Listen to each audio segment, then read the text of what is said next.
Por isso que o primeiro Maser, que é recomendado pelos nossos mestres, sempre é Maser Avot, porque Avot, para a gente começar nos 5 para aqui, mais um que foi acrescentado, que passa a ser 6, assim traz no porquê de Rabi Eliezer, porquê de Rabi Natan, para poder a gente cada vez mais aperfeiçoar os nossos milhões. O 6º capítulo nada mais é do que esse pinhão que a gente pode receber a Torá Kedoshá. Entretanto, o Yerushalmi tem uma shita que eu acho fantástica, que é para que eu tiro assim como uma instrução para a minha vida sempre.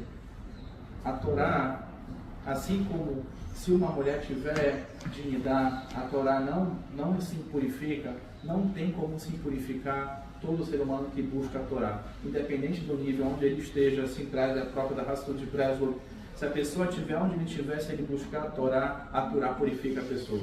Por isso que o Yerushalmi e os Hachamim de Jerusalém falam que se a pessoa buscar a Torá, já começa o processo de Mussar e o aperfeiçoamento dela. Por isso que sempre inicia no Aleph e não no Beit. Ela não precisa formar uma casa, mas sim, como o Aleph, que equivale ao Sefer Yetzirah, um sopro, se ela começa a ter essa inspiração divina, essa inspiração divina vai levar ela à Torá.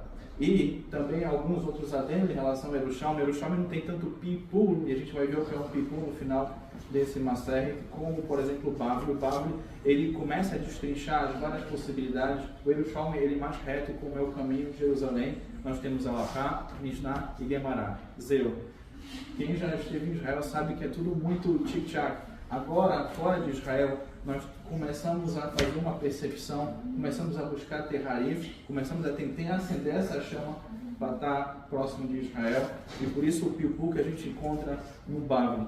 Um outro dado também é que, como o Bavli ele é mais próximo da Alahá Lema'aseh, caso se tenha uma dúvida em relação a um determinado ponto, se tem um safek entre Bavli e Yerushalmi, nós temos que ir como Bavli, exceto se não tiver nenhum adendo sobre o Bavli, então os Hachamim vão com o Yerushalmi.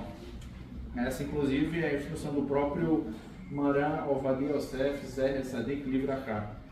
Agora, um outro dado também interessante do Yerushalmi, vamos logo fazer um looping até a 19ª página do Yerushalmi. Ele fala que existe uma sequência de escolhas na sinagoga. A primeira aliá tem que ser com Cohen, Lo Aleino assim traz Musaif Shinman, que é 340 do Oredeá, em relação à lei de luto. Sempre se falece na cidade 2, 3 pessoas, o Cohen tem preferência.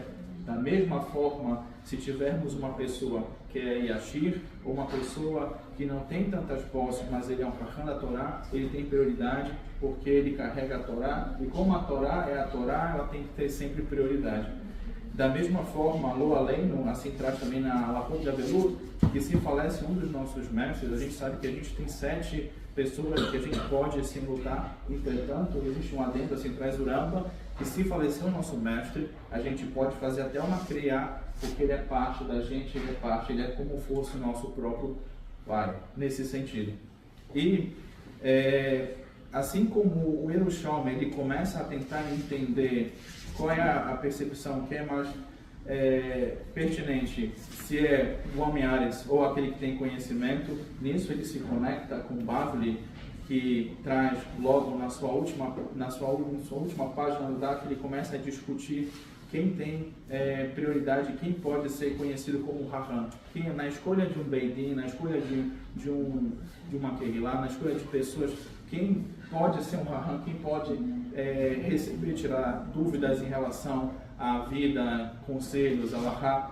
E existe um safek entre os Hachamim, entre aquele que é Hassinai, ou seja, aquele que tem uma memória prodigiosa, aquele que consegue ter tratados dentro da sua cabeça e consegue tirar dúvidas, ou quem é Haif, quem é aquele que consegue arrancar até montanhas e fazer com que aconteça, que são aquelas pessoas que possuem como uma sefirá de Gevurah, aquela força de, por exemplo, trazer um din em relação, por exemplo, a Kasherut, ou uma determinada alahá prática. Então, esses dois grupos de sábios também nos lembram muito entre Beit Levi e Beit Shammai, mas o mais importante disso é como traz o próprio Masechet Horayot, ele começa a trazer 4 tipos de Hachamim, que 2 são como Harif, 2 são como Hassinai, ou seja, 2 têm uma inteligência prodigiosa, têm uma força espiritual. A gente pode fazer até uma correlação com, por exemplo, o Marão Ovadia Yosef, que tem uma mente prodigiosa, ou podemos também fazer uma correlação com o Rabino, que foi recebido como Rabino, como lei até pelo Hacham Shalom Cohen. Ele falou que ele tirava as dúvidas com o Rabino Menachem, que era um lituano, mas ele tinha uma força de fazer piudu muito forte, que era o Rav Shach, era conhecido como Rav Shach, o Rav Shach da Gemara, também o Rav Shach da Halachá, e o Rav Shach, esse lituano que os Hachamim, eles iam beber na fonte dele, porque ele conseguia trazer, através dos seus pipulim, tudo que era necessário para preservar o povo. Às vezes a gente vê algumas declarações dele, pode achar que as declarações são um pouco fortes, mas essa força era simplesmente para poder preservar a Israel. E a última página, exatamente nas últimas linhas, traz Rabi Lebaye El Nachmani Peta. Então nós temos aqui que Abaye, ele é como fosse até o próprio filho de Nachmani, porque ele aprendeu de Nachmani, vê Abaye Ura Bezeira. E nós temos a diferença entre Abaye e Rabizeira. Abaye é como Hassinai, Rabizeira é como Piku. Então os nossos Hachamim perguntam: e agora, Maadif, o que nós escolhemos? Aquele que é como Hassinai, aquele que é próprio Harif, e no final o Hachamim trazem Teco. No final das contas existe uma dúvida, e essa dúvida só é tirada com a declaração do Beit Din. Toda a Lekulá.